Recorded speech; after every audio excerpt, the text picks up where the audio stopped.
Hello बच्चों, मैं दीपेंद्र सिंह आप सभी का एक बार फिर से आपके अपने YouTube channel Radhe study hub में स्वागत करता हूं।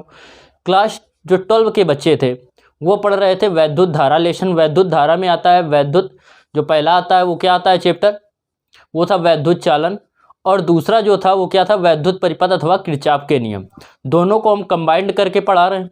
अगर आप अलग अलग पढ़ेंगे तो वैद्युत धारा वैद्युत चालन आपका खत्म हो गया है, और वैद्युत उपकरण तथा किरचॉफ के नियम जो था उसका एक लेक्चर पढ़ चुका है, ये सेकेंड लेक्चर है उसका। लेकिन हम दोनों चैप्टरों को एक दूसरे से रिलेटेड है तो एक साथ मिला के आप में डाले दे रहे हैं वीडियो, जिससे आपको और क्लियरिटी हो। बाकी न्यूमेरिकल जो है कुमार मित्तल की बुक से धीरे धीरे आप लोगों को पढ़ा ही रहे। अब देखो ध्यान दीजिए, इधर आप लोगों ने जो पढ़ा था वो पढ़ा था क्या, टर्मिनल विभवांतर पढ़ लिया था, वैद्युत सेल क्या होता है ये पढ़ लिया था, विद्युत वाहक बल क्या होता है एफ वो पढ़ लिया था आपने, EMF जिसको बोलते हैं इलेक्ट्रोमोटिव फोर्स। इसके बाद आपको बताया गया था कि विद्युत वाहक बल, सेल के विद्युत वाहक बल, टर्मिनल विभवांतर तथा आंतरिक प्रतिरोध में संबंध। यहाँ तक आप लोगों ने फार्मूला पढ़ लिया था, उसका फार्मूला भी आ गया था, डेरिवेशन भी आपको हमने समझा दिया था। अब जो पढ़ेंगे वो आप पढ़ेंगे इस लेक्चर में सेलों के संयोग। तो सेलों के संयोग के लिए देखो समझ लीजिए, सेलों का संयोग होता है वो क्या होता है। देखो होता क्या है कि एक सेल से हमें प्रबल वैद्युत धारा प्राप्त नहीं की जा सकती, एक सेल से प्रबल वैद्युत धारा प्राप्त नहीं की जा सकती। सबसे पहले जो हम समझा रहे हैं उसको समझेंगे कि हम क्या कहना चाहते हैं। उसके बाद आपको जो थ्योरी लिखनी है वो स्क्रीन में आपको दिख रही है थ्योरी, उसको आप नोट कर लेंगे। तो होता क्या है कि एक सेल द्वारा हमें प्रबल वैद्युत धारा प्राप्त नहीं हो सकती, अतः हमें प्रबल वैद्युत धारा प्राप्त करने के लिए हमें एक से अधिक सेलों को जोड़ने की आवश्यकता होती है। सेलों के इस संयोग को क्या कहते हैं, बैटरी कहते हैं। सेलों के संयोग को बैटरी कहते हैं। सेलों को क्रमशः 3 प्रकार से जोड़ा जा सकता है। नंबर 1 श्रेणी क्रम संयोग, नंबर 2 समांतर क्रम अथवा इसको पार्श्व क्रम भी बोलते हैं, और नंबर 3 मिश्रित क्रम। वैद्युत धारिता भी आप लोगों ने पढ़ा था, धारिता का श्रेणी क्रम, संधारित्र का श्रेणी क्रम तथा समांतर क्रम संयोग। फिर उसके बाद आपने प्रतिरोध में पढ़ा था, प्रतिरोध क्या था, श्रेणी क्रम तथा समांतर क्रम संयोग।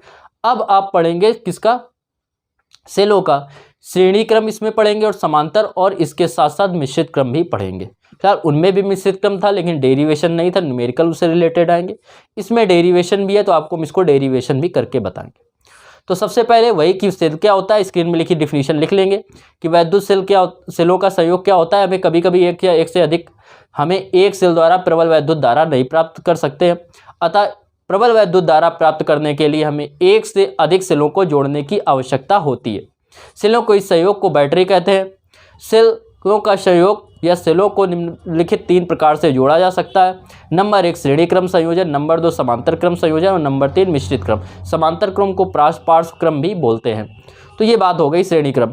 अब नंबर पहली हेडिंग डालेंगे सेलों का श्रेणी क्रम संयोग। सेलों का श्रेणी क्रम संयोग,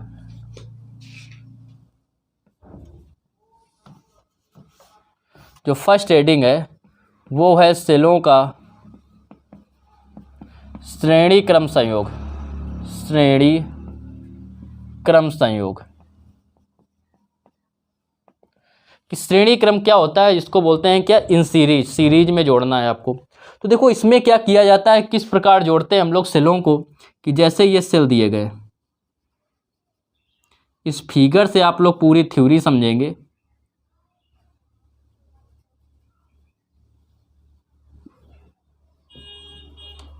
फिगर दिया गया है, इसी के अनुसार पूरी आपकी जो थ्योरी है वो कंप्लीट होगी। इसमें देख रहे हैं, आपको पता है जो ये छोटी वाली प्लेट होती है ऋण ध्रुव होती है, और ये बड़ी वाली जो प्लेट होती है वो धन ध्रुव होती है। तो श्रेणी क्रम संयोजन में सेलों को इस प्रकार जोड़ा जाता है कि पहले सेल के ऋण ध्रुव से दूसरे सेल के धन ध्रुव को, ऐसे ही तो जोड़ रहे हैं। किस प्रकार जोड़ रहे हैं, पहले सेल के ऋण ध्रुव से दूसरे सेल के धन ध्रुव को, दूसरे सेल के ऋण ध्रुव से तीसरे सेल के धन ध्रुव को। श्रेणी क्रम संयोजन में प्रतिरोधों सेलों को इस प्रकार जोड़ा जाता है कि पहले सेल के ऋण ध्रुव को दूसरे के धन ध्रुव से, दूसरे के ऋण ध्रुव को तीसरे के धन ध्रुव से, तीसरे की, इसी प्रकार सभी सेलों को जोड़कर पहले सेल के धन ध्रुव को तथा अंतिम सेल के ऋण ध्रुव को एक बाह्य प्रतिरोध तार कैपिटल R से जोड़ देते हैं, या एक बाह्य प्रतिरोध तार से जोड़ देते हैं। किसकी सहायता से? कुंजी के की सहायता से, जिसमें हमें वैद्युत धारा भेजनी होती है। जिसमें हमें क्या करना होता है? वैद्युत धारा भेजनी होती है। तो श्रेणी क्रम संयोजन में सेलों को इस प्रकार जोड़ा जाता है कि पहले सेल के ऋण ध्रुव को दूसरे सेल के धन ध्रुव से, दूसरे सेल के ऋण ध्रुव को तीसरे के धन ध्रुव से, इस प्रकार सभी सेलों को जोड़कर क्या किया जाता है? पहले सेल के धन ध्रुव को तथा दूसरे सेल के ऋण ध्रुव को एक कुंजी के की सहायता से एक बाह्य प्रतिरोध तार से जोड़ देते हैं, जिसका हमें बाह्य प्रतिरोध, जिसमें हमें वैद्युत धारा भेजनी होती है। ये हो गया यहाँ तक। इतना साइड में जो थ्योरी लिखी हुई है इसको नोट करके इस फिगर को बना लेंगे और इस फिगर में लिखेंगे जो माना इसमें क्या लिया गया, जो प्रत्येक सेल है उनकी जो है विद्युत वाहक बल हमने मान लिया ई और आंतरिक प्रतिरोध आर है। क्या है विद्युत वाहक बल? ई, आंतरिक प्रतिरोध आर है। प्रत्येक सेल का विद्युत वाहक बल ई और आंतरिक प्रतिरोध आर। क्लियर? यहाँ तक हो गया। ये फिगर आप लोग बना लेंगे। होगा क्या आपको, जैसा कि पता है कि जो वैद्युत धारा प्रवाहित होती है वो वैद्युत ध्रुव के कहाँ से? धन सिरे से प्रवाहित होती है और ऋण सिरे में जाती है। क्लियर? तो ये वैद्युत धारा इनकी हो गई। वैद्युत धारा हमने ले लिया आई। क्लियर? तो होता क्या है कि अब हमने इसको फिगर बनाने के बाद लिखेंगे माना n सेलें, माना कितनी है? n सेलें, जिनमें प्रत्येक का विद्युत वाहक बल जो है वो कैपिटल E तथा आंतरिक प्रतिरोध स्मॉल r है। सेल का जो विद्युत वाहक बल है वो क्या है? E है तथा आंतरिक प्रतिरोध R है। ये प्रत्येक जितनी सेलें हैं इनका विद्युत वाहक बल जो है वो E है और प्रतिरोध R है। माना n सेलें जिनमें प्रत्येक का विद्युत वाहक बल कैपिटल E तथा आंतरिक प्रतिरोध स्मॉल r है। क्या है? एक दूसरे के साथ श्रेणी क्रम में जोड़ी गई हैं। ठीक है? क्या एक बाह्य प्रतिरोध तार जो यह बाह्य प्रतिरोध तार, ये सेलों का यह संयोग क्या एक बाह्य प्रतिरोध तार कैपिटल R में वैद्युत धारा स्मॉल i भेज रही है। अब देखो निकालेंगे सेलों का कुल विद्युत वाहक बल। अब यहाँ से डेरिवेशन चालू होता है। इसके पहले जो थ्योरी थी वो अपने साइड से उम्मीद करते हैं नोट कर लिया होगा। क्लियर? पहले फिगर के पहले वाली थ्योरी लिखेंगे, उसके बाद फिगर बनाएंगे। फिगर के पहले की थ्योरी क्या थी उसको हमने बताया था, आपको स्क्रीन में दिख रही थी। क्या थी? माना श्रेणी क्रम संयोजन में सेलों को इस प्रकार जोड़ते हैं कि प्रत्येक सेल के पहले सेल के ऋण ध्रुव को दूसरे के धन ध्रुव से, दूसरे के सेल के ऋण ध्रुव को तीसरे के धन ध्रुव से, इसी प्रकार सभी सेलों को जोड़कर पहले सेल के धन ध्रुव को तथा अंतिम सेल के ऋण ध्रुव को एक बाह्य प्रतिरोध तार से जोड़ देते हैं, जिसमें हमें वैद्युत धारा भेजनी होती है। ठीक है? इसके बाद फिगर बना लिया था। फिर क्या लिखा कि माना n सेलें जिनमें प्रत्येक का विद्युत वाहक बल कैपिटल E तथा आंतरिक प्रतिरोध स्मॉल r है, एक दूसरे के साथ श्रेणी क्रम में जुड़ी है। सेलों का यह संयोग एक बाह्य प्रतिरोध तार कैपिटल R में वैद्युत धारा स्मॉल i भेज रहा है। अब लिखेंगे अतः सेलों का कुल विद्युत वाहक बल, सेलों का कुल विद्युत वाहक बल। इतना लिखने के बाद तब लिखेंगे यहाँ से जो डेरिवेशन आया, सेलों का कुल विद्युत वाहक बल, कुल विद्युत वाहक बल। कुल विद्युत वाहक बल जब निकालेंगे तो विद्युत वाहक बल का जो फार्म होगा क्या होगा? एक का E है, श्रेणी क्रम में जुड़े हैं तो प्रत्येक का क्या हो जाएगा? NE हो जाएगा। अब निकालेंगे कुल आंतरिक प्रतिरोध, कुल आंतरिक प्रतिरोध। कुल आंतरिक प्रतिरोध जब निकालेंगे, कुल आंतरिक प्रतिरोध क्या होगा? देखो श्रेणी क्रम का जो फार्मूला होता है वो होता है R1 + R2 + R3। तो R1 भी R है, R2 भी R है, R3 भी R है, डॉट डॉट डॉट कितने सेल हैं? N सेल हैं या N पदों तक, क्योंकि टोटल कितने जुड़े हैं? N जुड़े हुए। अब देखो इसमें समझिए, एक सेल का था तो स्मॉल r, 2 हो गए 2r, 3 हो गए 3r, तो 4 हो गए 4r, तो n है तो क्या हो जाएगा? nr हो जाएगा ये आंतरिक प्रतिरोध। अतः परिपथ का क्या निकालेंगे? कुल प्रतिरोध। अतः परिपथ का कुल प्रतिरोध, परिपथ का कुल प्रतिरोध, परिपथ का कुल प्रतिरोध निकालेंगे तो आंतरिक प्रतिरोध और प्लस कुल आंतरिक प्रतिरोध अपॉन बाह्य प्रतिरोध निकालेंगे। इस प्रकार परिपथ में यदि परिपथ में धारा स्मॉल i प्रवाहित हो रही हो, यदि परिपथ में धारा परिपथ में धारा स्मॉल I प्रवाहित हो रही हो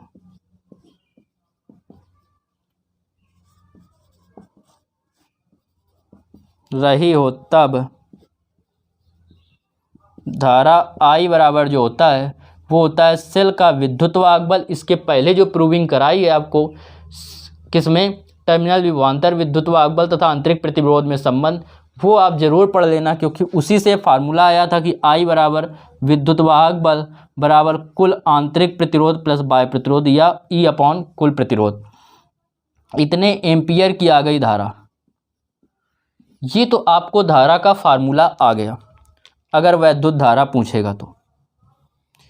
परंतु इसमें कुछ कंडीशन होती हैं, उनको समझ लीजिए। नंबर 1, फर्स्ट कंडीशन है कि यदि क्या हो कि NR is very less then R, यदि NR जो NR का मान है वो बहुत छोटा है, very less then capital R, capital R से बहुत छोटा है, तो हम क्या करेंगे कि NR को क्या करेंगे, R की तुलना में नगण्य मान लेंगे। अतः जब ये बहुत छोटा है इससे तो इसको हटा देंगे। जैसे आपको कोई 500 रुपये दे प्लस जैसे 50,000 आपके पास रुपए और 5 रुपये और देना चाहता है या 2 रुपये देना चाहता है, तो उसकी आपको कोई वैल्यू नहीं होगी, उसका कोई खास असर नहीं पड़ेगा आपके अमाउंट पे। ऐसे ये बहुत छोटा है जब इससे, तो इस पर कोई इसका टोटल प्रतिरोध पर कोई असर इसका नहीं पड़ेगा, तो इसको हम नगण्य मान के हटा देंगे। अतः NR को R की, कैपिटल R की तुलना में नगण्य मान लेने पर, नगण्य मान लिया गया। नगण्य जब मान लेंगे तो नगण्य मानने पर जो धारा आएगी I बराबर वो E अपॉन NR हट जाएगा तो क्या बचेगा, कैपिटल R।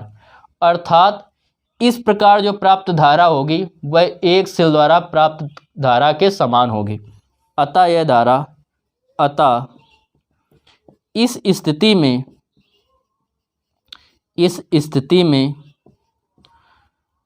बैटरी द्वारा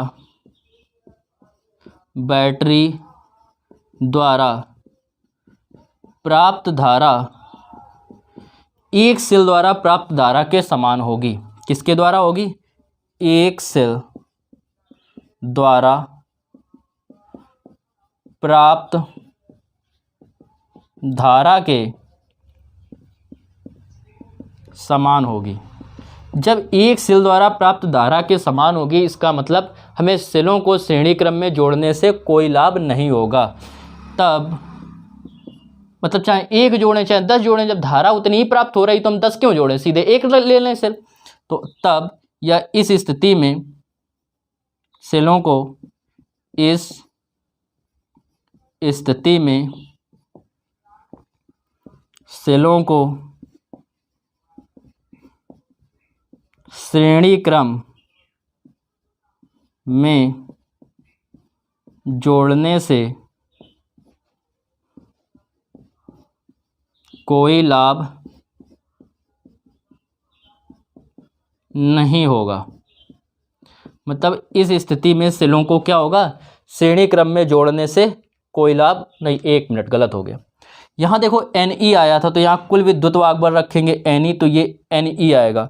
तो इस स्थिति में बैटरी द्वारा प्राप्त धारा एक सेल द्वारा प्राप्त धारा के N गुनी होगी, N गुनी होगी। इस स्थिति में सेलों को श्रेणी क्रम में जोड़ना लाभदायक होगा। क्या होगा, लाभदायक होगा।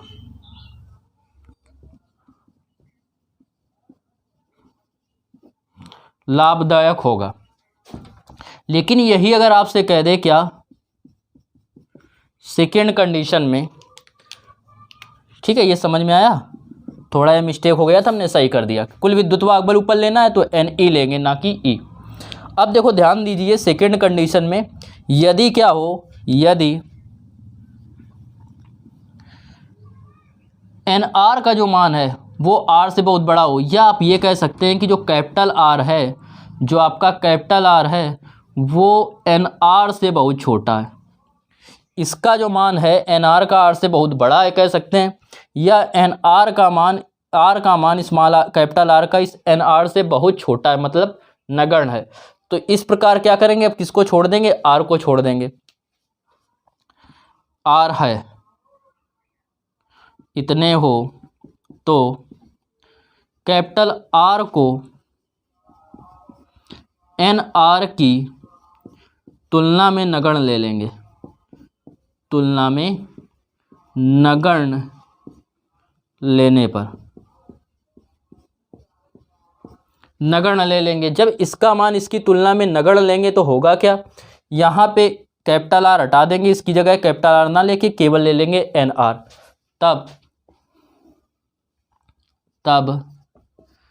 सेल द्वारा प्राप्त धारा,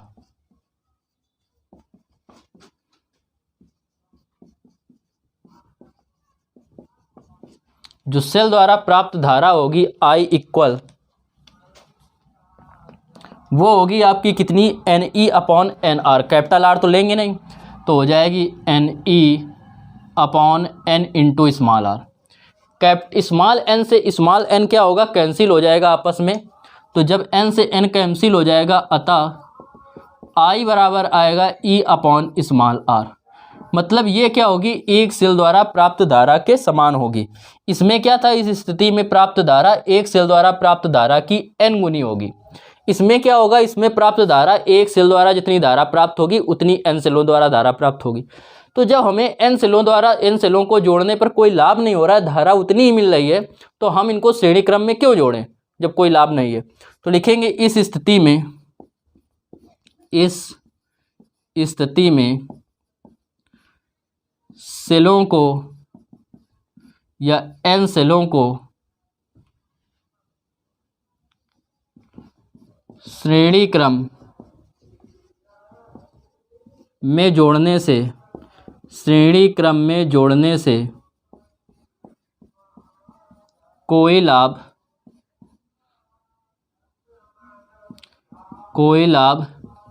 नहीं होगा। ठीक है, तो श्रेणी क्रम में जोड़ने से हमें कोई लाभ नहीं होगा, क्योंकि धारा जो होगी हमें वो एक सेल द्वारा प्राप्त धारा के समान प्राप्त होगी। तो ये नोट कर लीजिए पूरा डेरिवेशन श्रेणी क्रम संयोजन का। देखो अब पढ़ेंगे सेलों का समांतर क्रम संयोजन। तो सेलों के समांतर क्रम संयोजन को समझिए क्या होता है। तो देखो इस चित्र से इसमें भी समझने की कोशिश करेंगे कि सेलों का जो समांतर क्रम संयोजन होता है वो क्या होता है। आप इस फिगर को बड़े ध्यान से समझेंगे, आपको समझ में आ जाएंगे, एक एक पॉइंट क्लियर हो जाएगा, कोई डाउट नहीं रहेगा। फिर भी अगर आपको कोई डाउट रह जाता है तो आप हमसे फिर से पूछ सकते हैं। क्लियर, अगर फिर भी डाउट कोई रह जाता है तो आप कमेंट्स करके हमसे पूछ सकते हैं। तो देखो समांतर क्रम संयोजन में सेलों को किस प्रकार जोड़ते हैं। समांतर क्रम संयोजन में सेलों को इस प्रकार जोड़ा जाता है कि समांतर क्रम संयोजन में सेलों को इस प्रकार जोड़ा जाता है कि किस प्रकार जोड़ा जाता है, बताइए भैया, बताइए। नहीं बताएंगे, हम ही बताएं, तो पढ़ा आप रहे हो, आप ही बताएंगे। बता रहे हैं भैया आपको।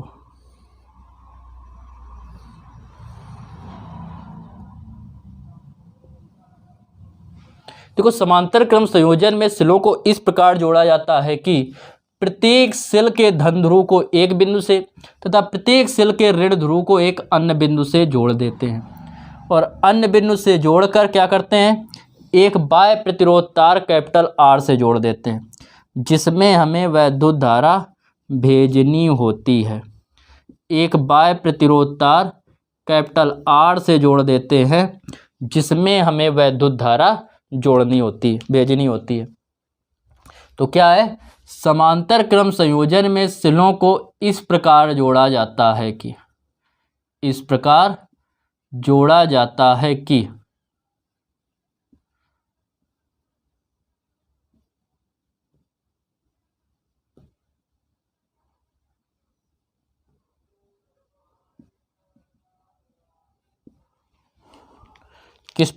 हैं, इस प्रकार जोड़ते हैं कि प्रत्येक सेल के धन ध्रुव को एक बिंदु से तथा प्रत्येक सेल के ऋण ध्रुव को एक अन्य बिंदु से, प्रत्येक सेल के धन ध्रुव को एक बिंदु से तथा प्रत्येक सेल के ऋण ध्रुव को एक अन्य बिंदु से जोड़ देते हैं। समांतर क्रम संयोजन में सेलों को इस प्रकार जोड़ा जाता है कि प्रत्येक सेल के जो धन ध्रुव हैं, देखिए ये बड़ी वाली प्लेटें क्या होती हैं, धन ध्रुव होती हैं, तो प्रत्येक प्लेट के धन ध्रुव को एक बिंदु से जोड़ देते हैं तथा प्रत्येक प्लेट के ऋण ध्रुव को एक अन्य बिंदु से जोड़ देते हैं। इस प्रकार सेलों को जोड़कर क्या करते हैं, इस प्रकार सेलों को जोड़कर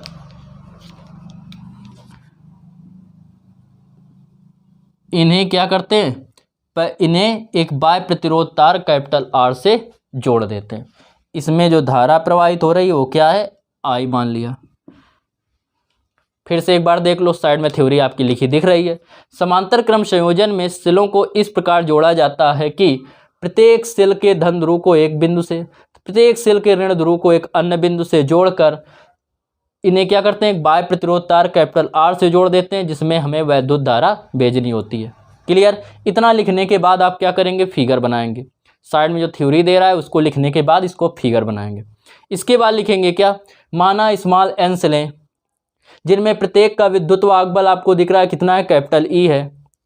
माना स्मॉल एन सेलें जिनमें प्रत्येक का विद्युत वाहक बल कैपिटल ई है तथा आंतरिक प्रतिरोध स्मॉल आर है। क्लियर। एक दूसरे से श्रेणी क्रम में, समांतर क्रम में जुड़ी हैं तथा ये एक बाह्य प्रतिरोध तार कैपिटल आर में वैद्युत धारा स्मॉल आई भेज रही हैं। समांतर क्रम संयोजन में सेलों को इस प्रकार जोड़ा जाता है कि प्रत्येक सेल के धन ध्रुव को एक बिंदु से तथा ऋण ध्रुव को एक अन्य बिंदु से जोड़कर इन्हें क्या करते हैं, एक बाह्य प्रतिरोध तार कैपिटल आर से जोड़ देते हैं। क्लियर। जिसमें हमें वैद्युत धारा भेजनी होती है। इसके बाद फिगर बनाया। इसके बाद क्या है, माना स्मॉल एन सेलें, जो आपको साइड में लिखा दिख रहा है, माना स्मॉल एन सेलें जिनमें प्रत्येक का विद्युत वाहक बल कैपिटल ई तथा आंतरिक प्रतिरोध स्मॉल आर है, एक दूसरे से समांतर क्रम में जुड़ी हैं तथा ये सेलें बाह्य प्रतिरोध तार कैपिटल आर में स्मॉल आई एम्पियर की वैद्युत धारा भेज रही हैं। समांतर क्रम में आपको पिछले चैप्टरों से पढ़ते आए कि विभवांतर हो या विद्युत वाहक बल हो, वो क्या होता है, समान होता है। तो समांतर क्रम में इसके पूरे संयोग का जो होगा वो पूरा कुल परिणामी विद्युत वाहक बल वो कितना होगा, स्मॉल एन होगा। क्लियर। तो लिखेंगे यदि सेलों का तुल्य आंतरिक प्रतिरोध R1 है, लिखेंगे सेलों का, पहले फिगर बनाने के बाद और उसके बाद की थ्योरी लिखने के बाद लिखेंगे सेलों का, या लिखेंगे चूंकि सेलें समांतर क्रम में जुड़ी हैं,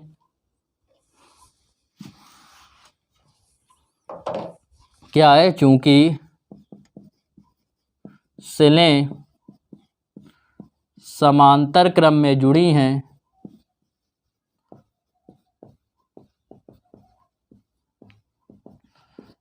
हैं अतः परिपथ का परिणामी विद्युत वाहक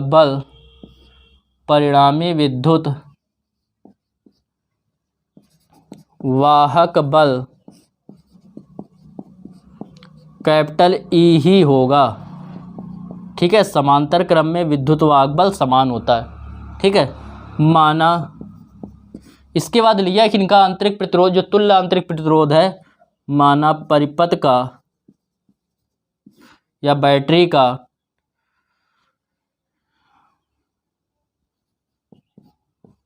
परिणामी आंतरिक प्रतिरोध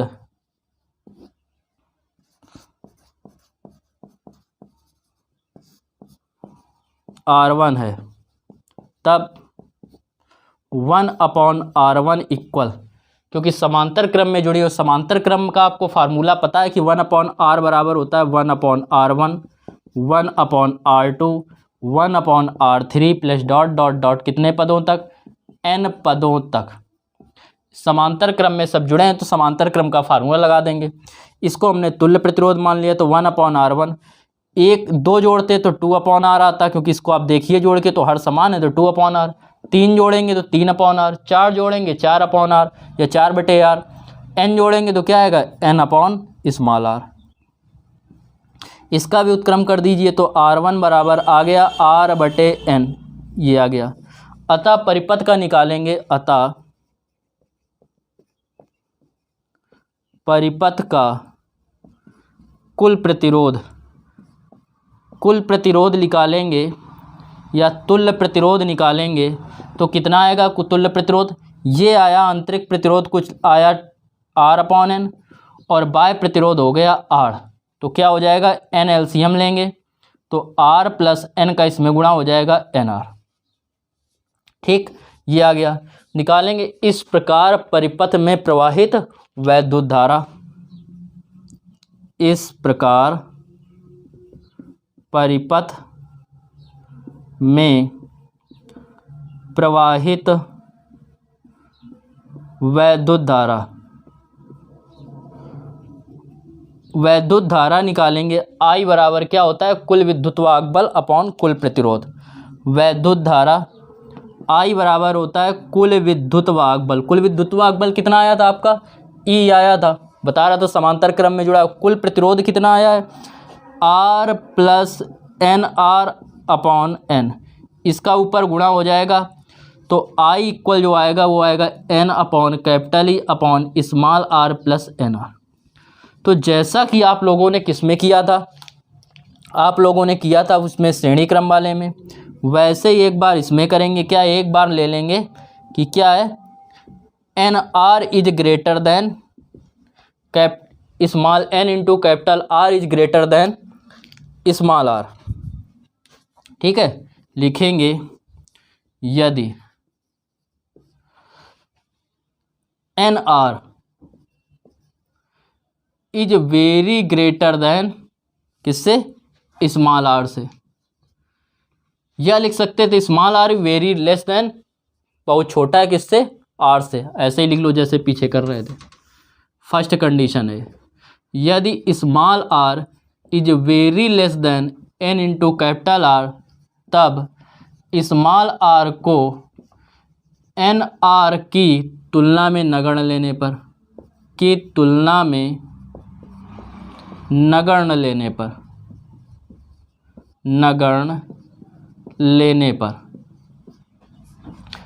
लेंगे तब क्या होगा? तब धारा जो आपकी आएगी I बराबर, वो क्या आएगा? I बराबर क्या हो जाएगा?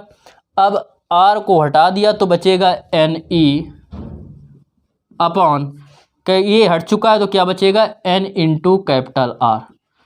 तो अब क्या होगा इसमें, इसको सॉल्व करेंगे तो आएगा आपका I इक्वल n से n कट गया E अपॉन कैपिटल R के। इतने एम्पियर की वैद्युत धारा प्राप्त होगी, जो कि एक सेल द्वारा प्राप्त वैद्युत धारा के समान था। मतलब समांतर क्रम में जोड़ने कब नहीं जोड़ेंगे? जब आंतरिक प्रतिरोध का मान NR के बहुत छोटा होगा, तब हमें कोई लाभ नहीं मिलेगा जोड़ने से। सेकंड में आते हैं हम लोग सेकंड नंबर में आपसे क्या कह रहा है? अब की क्या करेंगे? NR को बहुत छोटा ले लेंगे। NR is very less then N into capital R is very less then, लिखेंगे यदि NR is very less then small r, तब NR को N इंटू कैपिटल R को R की स्मॉल r की तुलना में नगण्य मान लेने पर,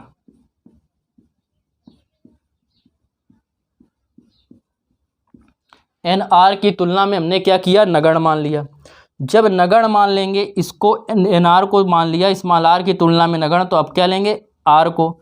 तो I बराबर जो आएगा, तब I बराबर जो आपका होगा वो होगा NE अपॉन स्मॉल r के। तो NE अपॉन स्मॉल r के। E अपॉन R एक सेल द्वारा प्राप्त धारा थी, NE अपॉन R क्या हो गई? n सेलों द्वारा प्राप्त धारा, मतलब एक सेल द्वारा प्राप्त धारा की n गुनी होगी, इतने एम्पियर।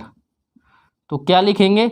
इसके नीचे लिखेंगे कि इस स्थिति में सेलों को या n सेलों को समांतर क्रम में जोड़ने से कोई लाभ नहीं होगा। इसमें लिखेंगे क्या नीचे कि इस स्थिति में सेलों से n सेलों से प्राप्त धारा एक सेल द्वारा प्राप्त धारा की n गुनी होगी। क्या होगा? n सेलों द्वारा प्राप्त धारा एक सेल द्वारा प्राप्त धारा की n गुनी होगी। ये आपका हो गया समांतर क्रम संयोजन। नोट कर लीजिए इसको।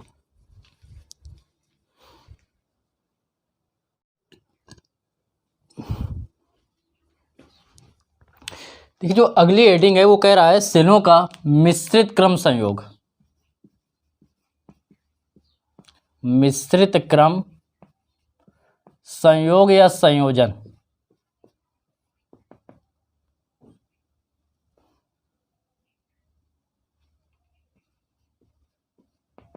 तो अब आपको बताना है सेलों का मिश्रित क्रम संयोजन के बारे में, इसका डेरिवेशन हम लोग करेंगे। तो देखो इसमें क्या होता है, सेलों के मिश्रित क्रम संयोजन में या इस क्रम में कुछ सेलों को, ठीक है, श्रेणी क्रम में जोड़ देते हैं। कुछ सेलों को किस में जोड़ते हैं? श्रेणी क्रम में जोड़ते हैं। और इस प्रकार की m पंक्तियों को ले लेते हैं और उन्हें क्या करते हैं? समांतर क्रम में जोड़ देते हैं। ठीक से समझना, उसके बाद थ्योरी पे ध्यान देना। थ्योरी जैसे हम बताते जा रहे हैं, आप चाहें तो उसी समय याद कर सकते हैं, इसको डेरिवेशन को कंप्लीट कर सकते हैं। बस आपको पूरा ध्यान, जो कंसंट्रेशन पावर आपकी है वो पूरी हमारी बातों पे और इस चित्र पे होना चाहिए। होता क्या है कि इस क्रम में, श्रेणी क्रम संयोजन, मिश्रित क्रम संयोजन में या इस क्रम में कुछ सेलों को श्रेणी क्रम में जोड़कर और इस प्रकार की जितनी पंक्तियां आती हैं ये सब, उनको आपस में समांतर क्रम में जोड़ देते हैं। ठीक है, समांतर क्रम में जोड़कर और एक बाह्य प्रतिरोध तार कैपिटल R से जोड़ देते हैं, जिसमें एक बाह्य प्रतिरोध तार से जोड़ देते हैं जिसमें हमें वैद्युत धारा प्रवाहित करनी होती है। फिर समझिए, इस क्रम में कुछ सेलों को श्रेणी क्रम में जोड़कर इस प्रकार की सभी पंक्तियों को समांतर क्रम में जोड़कर एक बाह्य प्रतिरोध तार से जोड़ देते हैं जिसमें हमें वैद्युत धारा प्रवाहित करनी है। इसके बाद फिगर बना लेंगे, इतना लिखने के बाद। क्लियर? फिर लिखेंगे माना स्मॉल n सेलें, माना स्मॉल n सेलें जिनमें प्रत्येक का विद्युत्वाहक बल क्या है? कैपिटल E है। स्क्रीन में आपको डेफिनेशन थ्योरी भी दिख रही है, फिगर के बाद वाली। माना स्मॉल n सेलें जिनमें प्रत्येक का विद्युत्वाहक बल कैपिटल E तथा आंतरिक प्रतिरोध स्मॉल r है। इन सभी सेलों का विद्युत्वाहक बल कैपिटल E है तथा आंतरिक प्रतिरोध स्मॉल r है। और इस प्रकार की m पंक्तियों को एक दूसरे के साथ समांतर क्रम में जोड़ा गया है। सेलों का यह संयोग एक बाह्य प्रतिरोध तार कैपिटल R में वैद्युत धारा स्मॉल I भेज रही हैं। ये स्मॉल I वैद्युत धारा भेज रही है। क्लियर? यहां तक समझ में आ गया? इतनी इसके बाद, ये समझने के बाद आप साइड वाली थ्योरी नोट कर लेंगे। इसके बाद देखिए, ये n सेलें श्रेणी क्रम में जुड़ी हैं। एक सेल का विद्युत्वाहक बल कैपिटल E है तो n सेलों का कितना होगा? n ही हो गया। लिखेंगे, चूंकि हम स्क्रीन में हो सकता है आपको ना दिखें, कोई दिक्कत नहीं, आप इसको लिखिए। प्रत्येक सेल का विद्युत्वाहक बल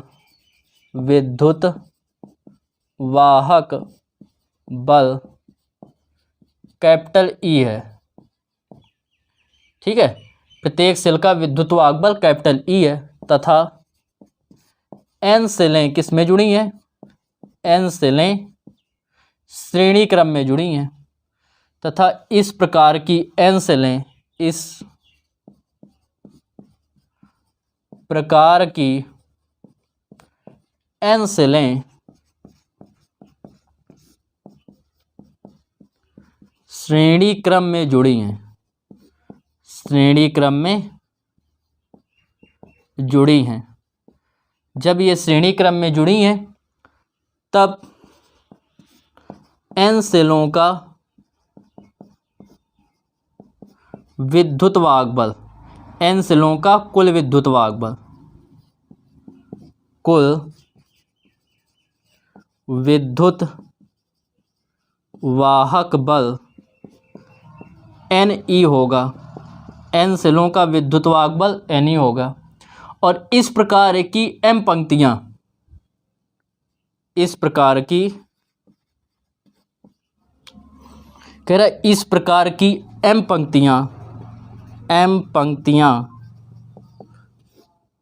समांतर क्रम में जुड़ी हैं, समांतर क्रम में जुड़ी हैं, अतः परिपथ का, देखो इसका अगर Ne है विद्युत वाहक बल तो पूरे का सभी का Ne होगा। समांतर क्रम में विद्युत वाहक बल आपको बता चुके हैं समान होता है, अतः परिपथ का कुल विद्युत वाहक बल Ne ही होगा। अब n सेलों का निकालेंगे परिणामी आंतरिक प्रतिरोध। n सेलों का तुल्य आंतरिक प्रतिरोध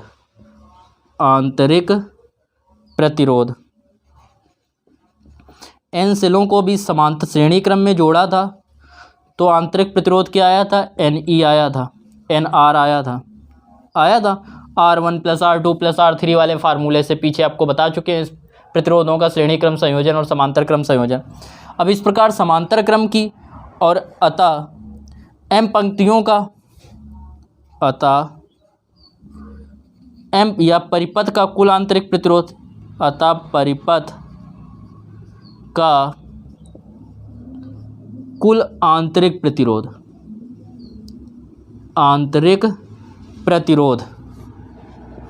आंतरिक जब तुल्य आंतरिक प्रतिरोध निकालेंगे, जो आंतरिक प्रतिरोध होता है वो हमने मान लिया 1/R1 है। ठीक, तो 1/R1 बराबर क्या होगा? 1 या R बराबर होता है R1 + R2, तो R1 की जगह देखो पहली पंक्ति का NR, दूसरी पंक्ति का NR, तीसरी का भी NR, तो NR + 1/NR + 1/NR plus dot dot dot कितनी पंक्तियाँ? m पंक्तियाँ, तो m पदों तक, एक का इतना, दो का इतना, तीन का इतना, तो सभी अगर m है तो m बार जोड़ देंगे, तो 1/R1 जो आएगा, 1/R1 जो प्राप्त होगा, दो को जोड़ते 2/RN आता, NR आता, क्योंकि क्या है इनके हर समान है। तीन जोड़ेंगे 3/NR आएगा, कितने m को जोड़ेंगे तो m/NR आएगा। इसका व्युत्क्रम करेंगे तो R1 बराबर क्या हो जाएगा? NR/m। निकालेंगे परिपथ का, क्या निकालेंगे? परिपथ में का कुल प्रतिरोध। इसके बाद निकालेंगे परिपथ का कुल प्रतिरोध। परिपथ का कुल प्रतिरोध, और कुल प्रतिरोध आप लोगों को पता है क्या होता है? कुल आंतरिक प्रतिरोध प्लस बाह्य प्रतिरोध। कुल आंतरिक प्रतिरोध कितना आया? NR/m, NR/m, और बाह्य प्रतिरोध आपको कितना दे रहा है? R, तो बाह्य प्रतिरोध हो गया R के। तो इसको अगर हम लोग LCM लेके सॉल्व करेंगे, m LCM लेंगे तो आएगा NR, m का इसमें गुणा हो जाएगा तो m × R। ये हो गया कुल आंतरिक कुल प्रतिरोध। निकालेंगे परिपथ में प्रवाहित धारा। बात करें परिपथ, अतः परिपथ में प्रवाहित धारा I बराबर क्या होता है? परिपथ का कुल विद्युत वाहक बल अपॉन कुल प्रतिरोध। क्या होता है? परिपथ का कुल विद्युत वाहक बल, परिपथ का कुल विद्युत वाहक बल अपॉन परिपथ का कुल प्रतिरोध। यही पढ़ा है डेरिवेशन में पीछे। जिन बच्चों ने अभी तक पीछे की थ्योरी नहीं कंप्लीट की है तो सबसे पहले वो पीछे वाले चैप्टर कंप्लीट करें, उसके बाद ये वाले चैप्टर पढ़ें। तो I बराबर जो आएगा वो होगा परिपथ का कुल विद्युत वाहक बल। कुल विद्युत वाहक बल आपको पता है कितना आया था? Ne आया था, तो कुल विद्युत वाहक बल की जगह रख देंगे Ne, और कुल प्रतिरोध की जगह रख देंगे NR + MR/m के। इसका क्या होगा? ये ऊपर मल्टीप्लाई हो जाएगा, तो इसका ऊपर मल्टीप्लाई करेंगे तो आएगा MNE/NR + MR। ये हो जाएगा NR अपॉन MR, इतने एम्पियर की वैद्युत धारा प्रवाहित होगी इसमें, इतने एम्पियर की वैद्युत धारा इसमें प्रवाहित होगी। तो इसको नोट कर लीजिए। क्लियर? कोई डाउट हो तो आप कमेंट्स करके हमसे पूछ सकते हैं।